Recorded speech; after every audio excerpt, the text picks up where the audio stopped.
तो वहीं दूसरी तरफ यहाँ पर एमा कहती है, फालतू की बकवास करना बंद कर दो। तुम्हें अगर यहाँ पर मिशन नहीं हुआ है ना तो साफ साफ बोलो ना, तुम यहाँ पर झूठ क्यों बोल रहे हो? आखिरकार तुम गुंडे डाकू पता नहीं ऐसे ही होते हैं, बस किसी को भी लूटने के अंदर रहते हैं। होता तो है नहीं मिशन, बस यहाँ पर नाम लगाने के लिए आ जाते हैं। तो वही दूसरी तरफ क्या क्या कह रही हो तुम? क्या तुम्हें लगता है कि मैं यहाँ पर इस तरह से झूठ बोलूंगा तुमसे? बॉस यहाँ पर पागलपन की कगार पर आ चुका था, क्योंकि पहले से यहाँ पर उसके 30 दोस्त खो चुके थे। तो वहीं दूसरी तरफ वो कहती है, बस बहुत हुआ, तुम यहाँ पर मेरे किसी काम के नहीं हो। ये लो ईथर कार्ड, इसके अंदर 500 ईथर सिक्के पड़े हुए हैं, तुम इनका यूज कर सकते हो। बस 500? मेरे साथियों के लिए केवल 500? तुम पागल वागल हो गई हो क्या? आखिरकार मेरे 30 साथी मारे गए हैं और फिर तुम यहाँ पर उनके लिए केवल 500 ईथर सिक्कों का ही मुआवजा दे रही हो। आखिरकार तुम अपने दिमाग को दिखाओ कहीं जाकर। तो वही एमा कहती है, तो क्या तुम्हें यहाँ पर मेरा पूरा घर दे दूं या फिर तुम्हें मेरी हस्बैंड दे दूं? आखिरकार आ गए यहाँ पर मुंह उठाकर, सड़ा हुआ सा मुंह। तुम्हारा दिमाग खराब है क्या? यहाँ पर तुमने ना तो मिशन कंप्लीट किया, लेकिन वहाँ पर आकर भीख मारने के लिए कि मेरे को पूरी पेमेंट चाहिए। यहाँ पर जो तुम्हें मिल रहा है ना वो रख लो, वरना निकलो यहाँ से।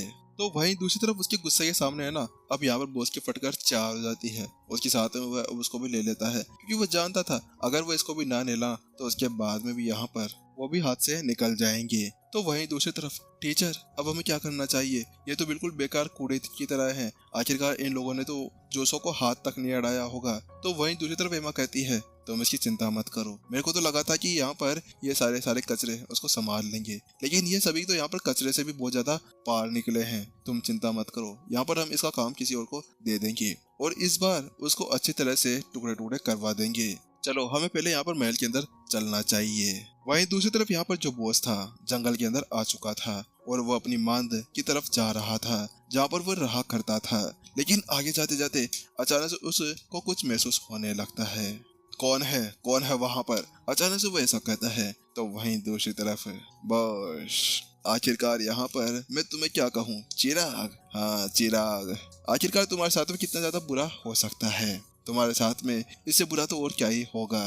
तुम्हें यहाँ पर तुम्हारे साथियों को खोने के बाद में भी 500 ईथर सिक्के मिले हैं। 500 ईथर सिक्का का तुम यहाँ पर क्या ही कर सकते हो? तो वहीं दूसरी तरफ यहाँ पर बॉस कहता है, हाँ मुझे पता है, लेकिन तुम्हारा इससे क्या लेना देना है? वहीं दूसरी तरफ वह अब इधर उधर देखने लगता है। तो वहीं अचानक से एक और आवाज सुनाई देती है, इधर उधर क्या देख रहे हो? यहाँ देखो मैं पेड़ के ऊपर हूँ।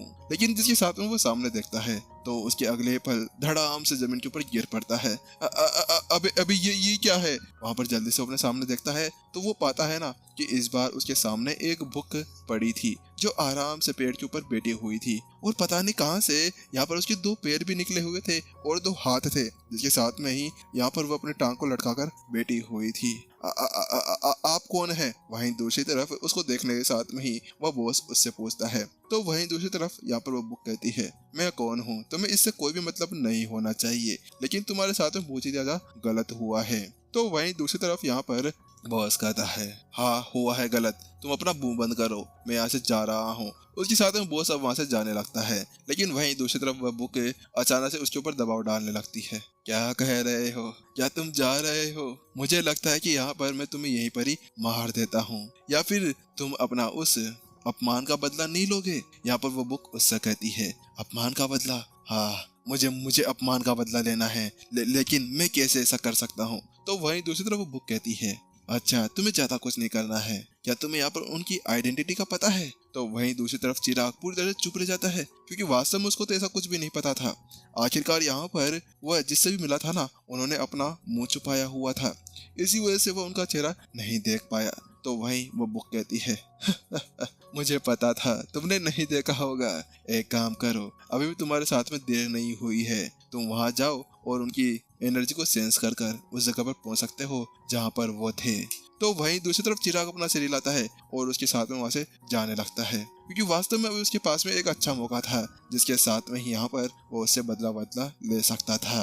ये क्या थी? एक किताब, पहले एक घोड़ा गाड़ी, तीर, उसके साथ में अब ये किताब। हे भगवान, अब अगली बार यहाँ पर कोई बाढ़ ना आ जाए मेरे से बात करने के लिए कि मैं तेरा पापा हूँ, मेरे को यहाँ पर अपना पापा बोल, यहाँ पर मैं तेरे को और भी ज्यादा अम्मी ला कर दूंगा। हे भगवान, यहाँ पर तो मेरी बैंड बज जाएगी जब मेरे साथ में ऐसा कुछ होगा। वास्तव में इस जगह पर है ना उसका पूरी तरह से हालत खराब हो गई थी। पहले से उसके मिशन के अंदर बहुत सारे लोग मारे गए थे, लेकिन अब कभी किताब आ रही थी तो कभी कुछ और आ रहे थे। साथ में वो एनर्जी को सेंस करते हुए एक बड़े से महल के सामने पहुंच जाता है। क्या सीडी लोड का महल? ये क्या है? आखिरकार ये एनर्जी यहाँ से कैसे निकल रही है? क्या क्या वास्तव में सिटी लोड इतना ज्यादा हरामी है? लेकिन मुझे तो वो बहुत ज्यादा भोला भाला बिल्कुल अच्छा व्यक्ति लगता था।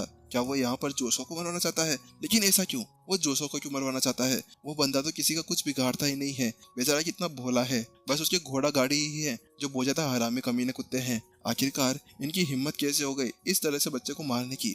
लेकिन उसके साथ में ही वह अंदर से आवाजें सुनाई देने लगती है। कुछ यहाँ पर चलते हुए सोल्जर्स की आवाजें आ रही थी, तो वही जल्दी से वह अपने आप को एक जगह पर जाकर छुपा लेता है। बात कुछ ऐसी थी कि वह असैसिन टेक्निक्स के अंदर बहुत ही ज्यादा अच्छा था, इसी वजह से वह अपने आप को कहीं पे भी आसानी से छुपा सकता था। उसके साथ में वो उसके सामने है ना बहुत सारे सैनिक खड़े हुए थे जिनके हाथों के अंदर ढाल और कवच पहने हुए थे। और उसके अगले पल यहाँ पर वह जैसे चिराग उसको देखता है तो बोलता है, यह सभी बड़े कमीने हैं। ऐसा लगता है कि इन लोगों को यहाँ पर अभी भी जग वग नहीं आया है। मुझे जल्दी से ये सब कुछ रिकॉर्ड कर लेना चाहिए इन सभी से बदला लेने के लिए। वहीं दूसरी तरफ तुम सभी को यहाँ पर मैं एक ऑर्डर देना चाहती हूँ। बात कुछ ऐसी है कि हमें यहाँ पर किसी को मरवाना है, चुपचाप ये सारा काम हो जाना चाहिए। इसी वजह से यहाँ पर तुम्हें उसको मारना है, वो भी बिल्कुल शांति से। यहाँ पर ये जो भी शब्द कहे जा रहे थे ना वो एमा के द्वारा कहे जा रहे थे। उसके पीछे आयशा खड़ी हुई थी आंखों के अंदर अंगारे लिए हुए। तो वहीं दूसरी तरफ क्या अब ये इन सभी का यूज करना चाहती है? आखिरकार कितनी कमीनी औरत है भाई ये। तो वहीं दूसरी तरफ एमा कहती है, तुम सभी यहाँ पर इन सभी कपड़ों को पहन लो। क्या ये कपड़े? वहीं दूसरी तरफ जैसे ही यहाँ पर चिराग उन कपड़ों को देखता है तो वो उन्हें पहचान लेता है कि वो उसी की टीम के कपड़े थे।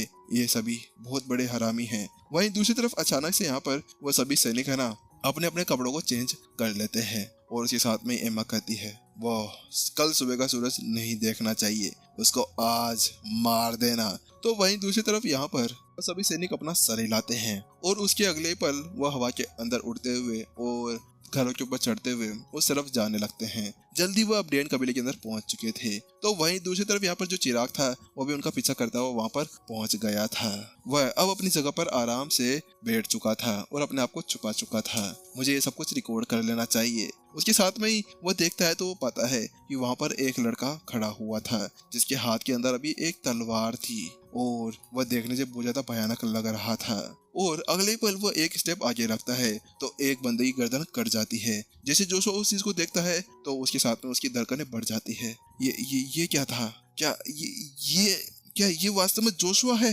यहाँ पर वह पूरी तरह से परेशान हो चुका था और ये सभी मेरे को इसको मारने के लिए भेज रहे थे। अरे भाई ठीक है, अगर मैं यहाँ पर घोड़ा गाड़ी के साथ में लड़ लेता तो शायद उनके साथ में थोड़ी देर टिक भी सकता था, लेकिन ये तो एक खतरनाक चीज है। ये तो एक स्टार के साथ में ही किसी को मार दिया करता है। वहीं दूसरी तरफ शक चक अगले पल यहाँ पर जो जोशुआ था उसकी तलवार चल रही थी और एक सर वहीं पर ही करते हुए जा रहा था। जोशुआ की धड़कन वहीं पर ही बढ़ चुकी थी। वह तो अब ऐसा महसूस कर रहा था जैसे कि कमजोर होकर वहीं पर ही मर जाए। वो अपने मुंह को छुपा लेता है और अपने मुंह को बंद कर लेता है ताकि उसके अंदर से एक भी आवाज ना निकल पाए। जल्दी अब वो सभी वहां से खत्म हो जाते हैं। जो 50 सोल्जर्स वहां पर आए हुए थे उसके साथ में जो जोशुआ था वो अपने तलवार को मैदान के अंदर रखता है और पीछे पलट जाता है और एक जगह जाकर खड़ा होता है। टीचर ये देखिए मैंने इन सभी को खत्म कर दिया है। इस जगह पर जोशुआ के चेहरे के ऊपर एक खतरनाक सी मुस्कान थी। ऐसा लग रहा था कि आज वो इन सभी को मारकर बड़ा ही खुश हो रहा था। बस इतना सा ही? तुम यहाँ पर इसको कैसे अपनी तलवार टेक्निक कह सकते हो? आखिरकार तुम क्या पागल हो गए हो? तुम यहाँ पर इसको तलवार टेक्निक कह रहे हो? 2 मिनट एक प्रतिद्वंदी को लड़ने के लिए तुम 2 मिनट ले रहे हो? ये कुछ ज्यादा नहीं हो गया था? यहाँ पर वह उससे कहता है तुम्हें यहाँ पर केवल एक जने को मारने में ना 2 से 3 सेकंड लेने चाहिए थे, यानी कि यहाँ पर इनसे 50 को मारने के लिए कम से कम 50 सेकंड या कुछ 1-2 मिनट लेने चाहिए थे, लेकिन तुम तो एक जने को मारने के लिए 2 मिनट ले रहे थे।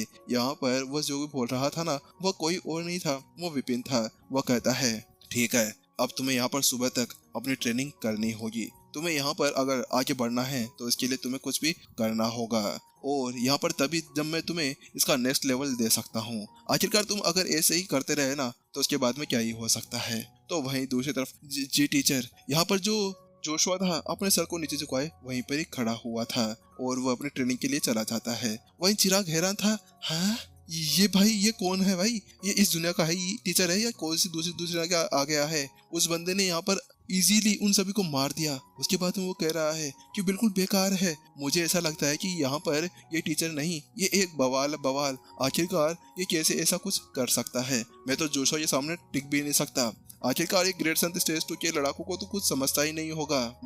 मैं तो कसम खाता हूँ कि अगली बार से यहाँ पर कभी भी डैन कबीले के अंदर तो आकर देखूंगा तक नहीं। वास्तव में मुझे यहाँ पर अपनी लंका तोड़ी न लगवानी है। आखिरकार इतने ज्यादा खतरनाक लड़ाकू यहाँ पर छुपे हुए हैं। अगर जोशुआ ऐसा है तो फिर वहाँ पर वो अनजान सी बैठी हुई छवि वो कितनी ज्यादा खतरनाक होगी। वहाँ पर वो देखता है कि वो बंदा अपनी जगह पर आराम से बैठा हुआ था और चाय की मजेदार चुस्कियां ले रहा था। तो वहीं दूसरी तरफ वो कहता है, हे भगवान, मैं तो यहाँ से जा रहा हूँ, मैं कभी यहाँ पर वापस नहीं लौट कर आने वाला। लेकिन वहीं दूसरी तरफ, कहाँ जा रहे हो चिराग? अचानक से उसको एक आवाज सुनाई देती है जिसकी वजह से यहाँ पर उसके चेहरे के ऊपर जोरदार पसीना आ जाता है और वो वहीं पर रुकता है और अपने गर्दन को पीछे पलटकर देखने लगता है। मैं क्या आप मेरे से बात कर रहे हैं? उसके साथ में वो पीछे पलटकर देखता है ना तो वो पाता है जो बंदा यहाँ पर अपनी जगह पर बैठा हुआ था ना वो खड़ा हो जाता है और चाय के कप को नीचे रख देता है। उसके साथ में उसकी आंखें सीधा उसके ऊपर टिकी हुई थी जैसे कि वो अंधेरे के अंदर भी किसी तरह से नाइट विजन लगाकर देख रहा हो। आपने मुझसे कुछ कहा? तो वहीं दूसरी तरफ है यहाँ पर वह कहता है, हाँ मैं तुमसे ही कह रहा हूँ, तुम्हारे अलावा यहाँ पर और कौन हो सकता है? चिराग, क्या तुम्हें पता है कि तुम्हें अब यहाँ पर क्या करना है? ज्यादा कुछ नहीं, यहाँ पर तुम्हें वही सब कुछ करना है जो तुमने यहाँ पर देखा था, जो तुमने यहाँ पर सिटी लॉर्ड पैलेस के अंदर देखा था। तो वहीं चिराग अपना सिर हिला देता है, हाँ हाँ हाँ हाँ मैं ऐसा ही करूंगा। उसके साथ में यहाँ पर वह कहता है, बहुत अच्छा बहुत अच्छा, लेकिन इस बार तो तुमने मेरे ऊपर एक कदम उठाया था, हालांकि मैंने इसको नजरअंदाज कर दिया। हालांकि अगली बार सावधान रहेगा। यहाँ पर मेरी जो निगाहें है ना वो तुम्हारे ऊपर ही टिक कर पड़ी हुई है। अगर तुमने किसी और को मारने की कोशिश की तो उसके बाद में तुम्हें पता है ना क्या होगा। तो वही चिराग पूरी तरह से अपनी जगह पर ही सन रह चुका था। उसकी हालत पूरी तरह से खराब हो चुकी थी। इतना कहने के साथ में यहाँ पर उस लड़के की जो आवाज थी वह धीमी हो जाती है। वहीं दूसरी तरफ यहाँ से चिराग अब भागने लगता है। मैं कसम खाता हूँ, मैं कभी भी यहाँ पर डैन कबीले के अंदर नहीं आऊंगा, ना ही किसी को मारने जा रहा हूँ। मैं तो यहाँ पर अब कोई सा भी घोड़ा गाड़ी चला लूंगा। नहीं घोड़ा गाड़ी नहीं चलानी मेरे को। मैं तो यहाँ पर कहीं जाकर कोई काम वाम कर लूंगा। घोड़ा गाड़ी के नाम पर मेरे को यहाँ पर अब बहुत बुरी हालत खराब हो जाती है। और ऐसा कहते हैं यहाँ पर एपिसोड दूसरी तरफ सस्पेंस में खत्म हो जाता है। चलिए देखते हैं कि अब आखिरकार विपिन का नेक्स्ट मूव क्या होने वाला है। इसका पता तो आगे आने वाले एपिसोड के अंदर चलेगा। जब तक के लिए टाटा बाय बाय, सायोनारा, अपना ध्यान रखना।